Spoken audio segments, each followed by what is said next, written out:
కుప్పం నియోజకవర్గ పర్యటనలో భాగంగా రెండో రోజు మోడల్ కాలనీ కృష్ణదాసవల్లి గ్రామాల్లో నారా భువనేశ్వరి పర్యటించారు. ఈ కార్యక్రమంలో MLC Kancharla Srikanth, APSRTC YS chairman Muniratnam పాల్గొన్నారు. ఈ సందర్భంగా నారా భువనేశ్వరి మాట్లాడుతూ ఏపీ ప్రజలకు మళ్లీ 5 ఏళ్ల తర్వాత స్వాతంత్ర్యం లభించిందని, కూటమి ప్రభుత్వంలో ప్రజలందరికీ మేలు జరుగుతుందని నారా భువనేశ్వరి అన్నారు.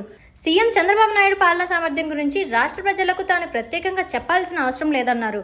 పారిశ్రామికవేత్తలు ఏపీలో పెద్ద ఎత్తున పెట్టుబడులు పెట్టేందుకు ముందుకొస్తున్నారంటే అందుకు చంద్రబాబుపై ఉన్న నమ్మకమే అన్నారు. నారా భువనేశ్వరి గ్రామాల్లో జరుగుతున్న అభివృద్ధి పనుల గురించి గ్రామ ప్రజలను అడిగి తెలుసుకున్నారు. ఈ కార్యక్రమానికి మహిళలు పెద్ద సంఖ్యలో పాల్గొన్నారు. కుప్పం నుంచి వచ్చారంటే మా సీఎం బాబు ఊరి నుంచి వచ్చారా, మీరు ఇంత టాలెంట్ ఉన్నా మా కుప్పంలో అడుగుతున్నాను.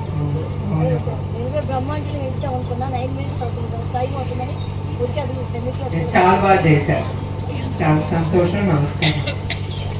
అట్లానే ఇక్కడికి వచ్చిన మహిళా శక్తికి మరొకసారి పేరు పేరున ప్రతి ఒక్కరికి నా హృదయపూర్వక నమస్కారాలు. ఇవాళ ఇక్కడ నేను కానీ మీ ముందర ఇట్లా నుంచోగలి మాట్లాడుతున్నానంటే కూడా అది కాకుండా మీ బావని 4 సార్లు ఆయన సీఎం పదవికి ఇప్పించటం మన కుప్పం ప్రజలకే దక్కుతుంది. ఎందుకని నేను చెప్తున్నానంటే మీరు 8 సార్లు ఆయన నాయకత్వం మీద నమ్మి ఆయన ముందుకి నడిపించారు. అది కాకుండా ఆయన సీఎం పదవి వచ్చింది. అదే కాకుండా మా కుటుంబానికి కూడా గౌరవం, ఆంధ్రప్రదేశ్ రాష్ట్ర ప్రజలు వాళ్ళ ద్వారా మా కుటుంబానికి కూడా ఆ గౌరవం అనేది దక్కింది. అదే కాకుండా మా కుటుంబం ద్వారా మీ అందరికీ తెలుసు మా గురించి. మా కుటుంబం ద్వారా ఎప్పుడు ప్రజల సేవకే అంకితం. ప్రజల నుంచి మేమేమి ఆశించం. మా జీవితాలు ఎప్పుడు ప్రజలకు ఏమి చెయ్యాలి, మీరు ఏం చేస్తే వాళ్ళు ముందుకు వెళ్తారు అనే ఆలోచన మా కుటుంబం అందరికీ ఉంది. అట్లా అందరికీ ఒకే బాట మీద నడిస్తే,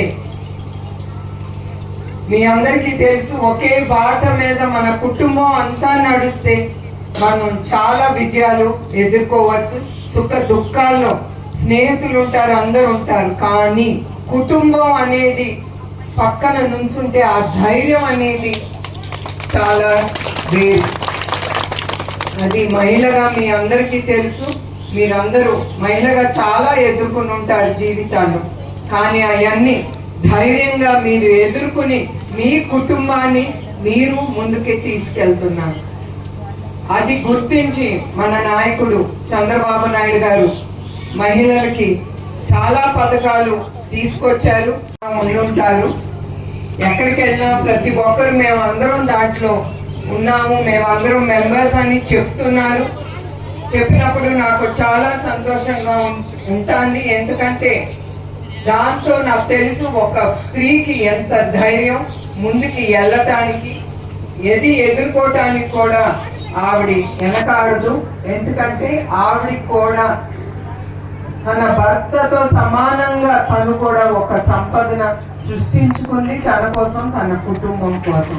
నేను ఒకటే చెప్తాను నా ఆడబిడ్డలకి, మీరు కూడా సంపాదించే డబ్బు ప్రతి ఒక్క రూపాయి కొంచెం మీకోసం, మీ గురించి కూడా మీరు ఆలోచించి కొంచెం దాచుకోవటం మీరు నేర్చుకోవాలి. అట్లానే ఇవాళ నేను ఒక ఇండియన్ బ్యాంక్ అనేది ఒట్టి స్త్రీలకి కోసం వాళ్ళు ఓపెన్ చేశారు. చాలా సంతోషం. ఎందుకంటే చంద్రబాబు నాయుడు గారు చాలా సంక్షేమ పథకాలు కానీ, చాలా పొదుపు సంఘాలు కానీ ఆయన ముందుకు తీసుకొచ్చి మీరందరూ చాలా సంపాదించుకుంటున్నారు. మీరు జాగ్రత్తగా, అది మీరు ధైర్యంగా, అది ఒట్టి లేడీస్కే, అది మీరందరూ ఆ బ్యాంక్కి వెళ్ళి మీ అకౌంట్ లో వేసుకోవాలని కోరుతున్నాను. ఇక్కడ ప్రతి ఒక్కరికి బ్యాంక్ అకౌంట్ ఉందా లేదా చెప్పండి. అది ముందర ఎప్పుడైనా ఇట్లా నేనైతే మా అమ్మ టైం అప్పుడు నేను ఎప్పుడు చూడలేదు. మా అమ్మగారికి కూడా ఒక బ్యాంక్ అకౌంట్ అనేది లేదు. ఇప్పుడు ప్రతి ఒక్క మహిళ ఎస్ నాకు కూడా ఒక బ్యాంక్ అకౌంట్ ఉంది, లేదు అంటే అది చాలా ఆశ్చర్యపడిపోవాలి ఆ స్త్రీని చూసి. ఎందుకంటే ఇట్లా మీకు ఒక స్వాతంత్రం, ఒక గౌరవం, ఒక బ్యాంక్కి వెళ్ళి అకౌంట్ లో వేసుకోవటానికి ఆ హక్కు, ఆ ధైర్యం ఇచ్చింది. ఒక్క వర్గానికి ఆలోచించి చాలా పథకాలు తీసుకొచ్చారు ఆయన.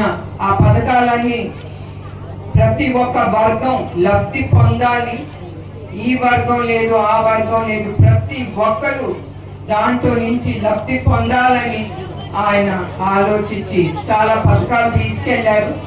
ఈ గత 5 ఏళ్ళు ఆ పథకాలన్నీ ఆగిపోయి తప్పకుండా మళ్ళీ ఆయన అమలు చేసి ప్రతి వర్గాన్ని ఆయన సంతోషంగా ఉండాలని ఆయన ముందుకి తీసుకెళ్తారు. అట్లానే సీసీ రోడ్లు కానీ డ్రైనేజీలు కానీ ఆయన ఎమ్మటే ముందుకి తీసుకెళ్తున్నారు. మీరు నాకు తెలుసు ఇక్కడ వర్షం లేక చాలా మీరు నీరు కోసం చాలా ఇబ్బందులు ఎదుర్కొంటున్నారు.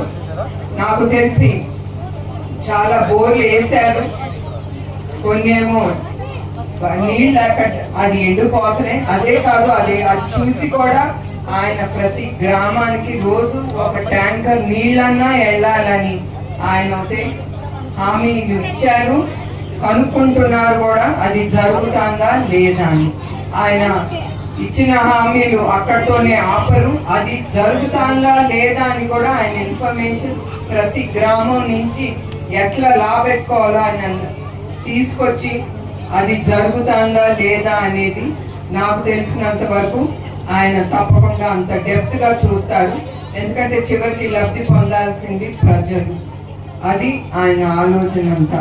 అట్లానే సుజలా ప్లాంట్లు అన్ని కొన్ని రిపేర్లు అవుతాయి కూడా. తద్వారా మీకు మంచి నీటి దొరుకుతుంది. సుజలా దాన్ని ఓకే, వెరీ నైస్.